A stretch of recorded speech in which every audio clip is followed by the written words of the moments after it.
o eixo Ferro-Sul da Ferrovia Norte-Sul, ele tem que ser concluído. São obras que demoram bastante tempo e também por questões de licitações eles têm demorado ainda mais. Então é uma obra estruturante que vai definir um marco do transporte ferroviário no Brasil e possibilitando maiores integrações entre modais, rodoviários, aquaviários, marítimos, o que vai reduzir o custo logístico, aumentar a competitividade. Isso vai gerar um motor de crescimento muito grande para o Brasil. Eu vou falar agora com o Diego Machado, especialista em infraestrutura e logística, sócio aqui da Paralaxis. Como é que estamos nesses segmentos? Meio parados? Quando é que retoma? O setor de infraestrutura ele tem sentido bastante o impacto da crise no país. Se a gente vê os dados de 2016, a gente está com 50% abaixo do volume de investimentos feitos no ano passado. A gente tem surfado na onda de investimentos feitos na década de 70, 80, onde a gente investia 5% do PIB brasileiro, e agora, há 10, 15 anos, a gente tem tido um cenário menos otimista, em mais ou menos 2%, 2,5% do PIB. Isso reflete diretamente na infraestrutura do país, na competitividade, em toda a cadeia produtiva. O Brasil, com dimensões continentais, sente o impacto desse baixo investimento em infraestrutura no país. Por que este investimento tão baixo? Então, é um setor que tem alto risco, né? Então, são projetos de longa maturação, 15, 20 anos. Isso faz com que os investidores sejam mais céticos na hora de investir. Um modelo de investimento que tem sido adotado para tentar melhorar essa condição de financiamento são os debêntures de infraestrutura, que tem passado também por um certo marasmo, não sendo muito aplicáveis em decorrência de outros investimentos que são de menor risco e uma rentabilidade igual ou superior. Então, o financiamento do setor também passa por uma questão bem importante, tem que ser analisada para poder ampliar e melhorar os investimentos de infraestrutura no Brasil. E como estamos na comparação com outros países? O Brasil, se comparado com outros players internacionais, como a China, por exemplo, que investe 9% do PIB em infraestrutura, a Alemanha, que investe 5%, a gente está bem aquém do necessário para poder não só manter a infraestrutura atual, como também ampliar a oferta de infraestrutura, principalmente de transporte, já que o país com essa dimensão continental é necessário para poder ampliar e melhorar todas as circulações de carga, barateamento de custos de frete, que impacta tanto no preço do produto interno doméstico como para os produtos que vão ser comercializados fora do país. Diego, o que todo mundo quer saber, essas obras que estão paralisadas, muitas investigações, corrupção, quando é que isso vai ser retomado? Então a gente passou por um período bem turbulento, né, politicamente, economicamente. A gente vê os estados e municípios com caixa muito baixo para poder repassar para essas obras. Então, na questão federal também tem um cenário de poucos recursos para investimento, né? Como eu falei, a gente teve uma diminuição muito forte do número de recursos para infraestrutura nesse ano, o que é um cenário que para os próximos anos tende a se equalizar. A gente tem uma expectativa de investimento de infraestrutura de 2016 a 2019, né, nesse quadriênio, de cerca de 583 bilhões. Se comparado com o quadriênio de 2011 a 2014, a gente vê que é um crescimento de 1,7%.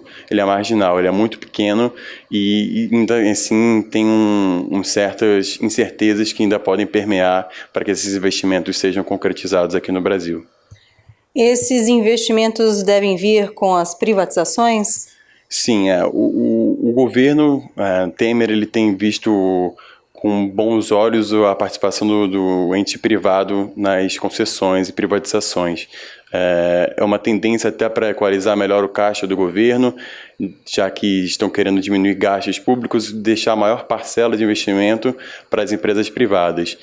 Ele está deixando a estrutura mais sólida para que os investimentos tenham menor índice de rejeição, dado que você tem um longo prazo de maturação do mercado e isso incorre em novos custos e novos riscos para os negócios. E qual o perfil deste investidor em infraestrutura aqui no país? Então, o perfil do investidor ele sempre foi grandes empreiteiras, né? Infelizmente, a gente teve que passar por um processo de ruptura, dado que o contexto de lavagem de dinheiros e, enfim, efeitos da corrupção, principalmente da Lava Jato, teve um impacto muito forte nessas grandes empreiteiras que eram as que executavam as obras.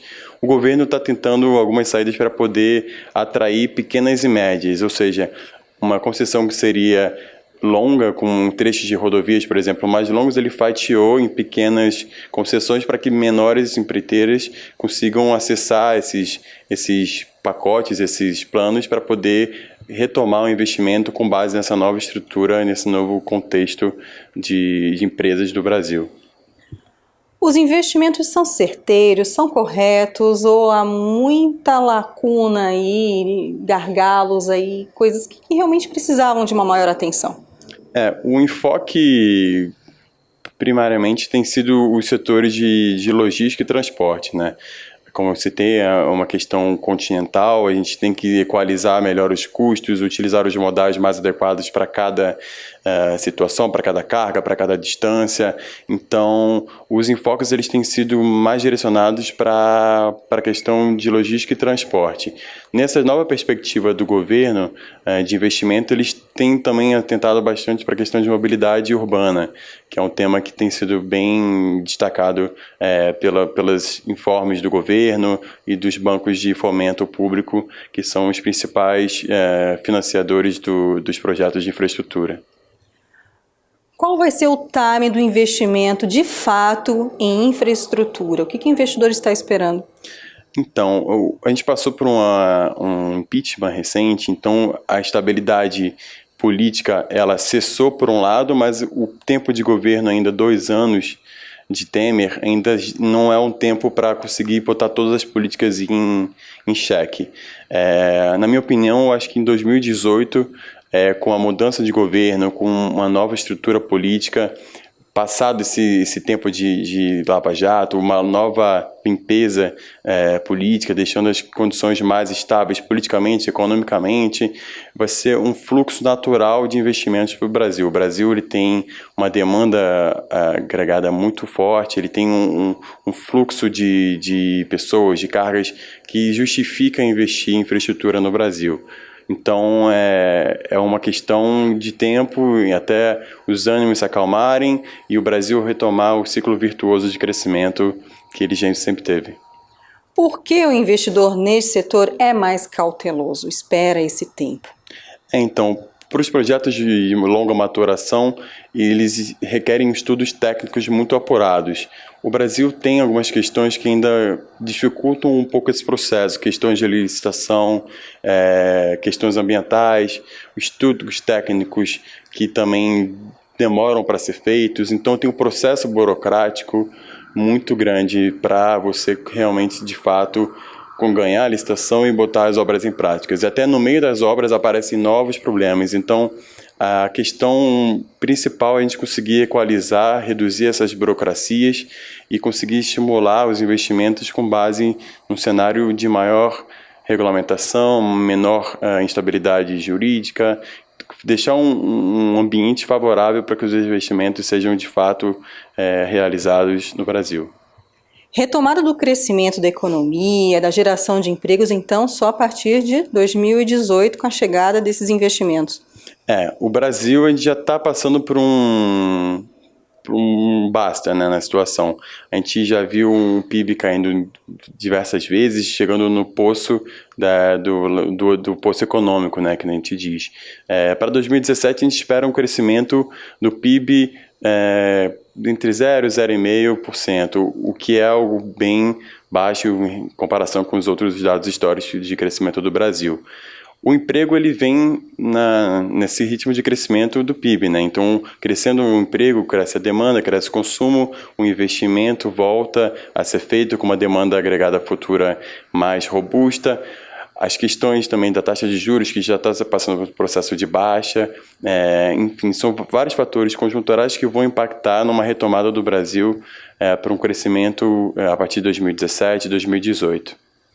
Na sua opinião de especialista, qual obra, qual investimento seria crucial para a economia estratégico?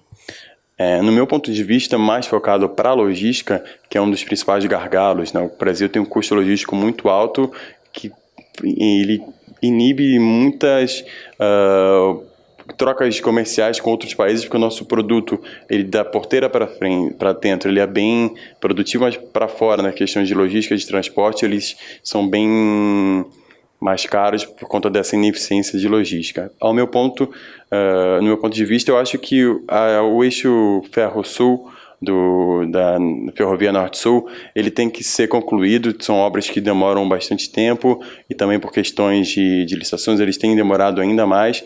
Então é uma obra estruturante que vai definir um marco do transporte ferroviário no Brasil e possibilitando maiores integrações entre modais, rodoviários, aquaviários, marítimos, o que vai reduzir o custo logístico, aumentar a competitividade. Isso vai gerar um motor de crescimento muito grande para o Brasil. Transfere um pouco das rodovias para a ferrovia, né? Então, cada modal tem a sua maior eficiência, né? Especialistas em cálculos sobre eficiência de modais dizem que o rodoviário de até 400 quilômetros é uma distância que ele pode rodar, que ele é eficiente. De 400 a 800, o ferroviário já é um modal mais apropriado, e de 800 a 1.500 é a cabotagem. Então, definindo, se cada modal se enquadrar nessa classificação, a gente consegue ter uma redução de custo, otimização logística. Isso tudo vai impactar não só nos preços domésticos, com custo mais baixo, os preços são mais baixos, a inflação bem menor, como nos preços internacionais, esse transporte de produtos até os portos para escoamento para outros países, eles são impactados com uma redução de custos bem significativa. E a eficiência dos portos? A eficiência dos portos, eles têm realmente que melhorar. Se comparado com outros portos do mundo, como Roterdã, Singapura, a gente ainda tem uma eficiência muito baixa. Essas privatizações dos portos também tendem a que a eficiência aumente, mas é um processo também mais longo. Como o investimento de infraestrutura ele não visa o curto prazo, ele tem um projeto de resposta um pouco mais longo que outros tipos de investimento, a gente não sente no momento imediato do investimento. Então, a gente tem que esperar um pouco esses projetos serem concretizados, maturados, e aí sim a gente conseguir surfar nessa onda boa desses investimentos. Diego, muito obrigada por todas essas informações tão relevantes, tão estratégicas aqui para a gente, para o público da Educascope TV. Muito obrigada. Nada, prazer falar com você. Prazer é nosso. Luciene Miranda para a Educascope TV.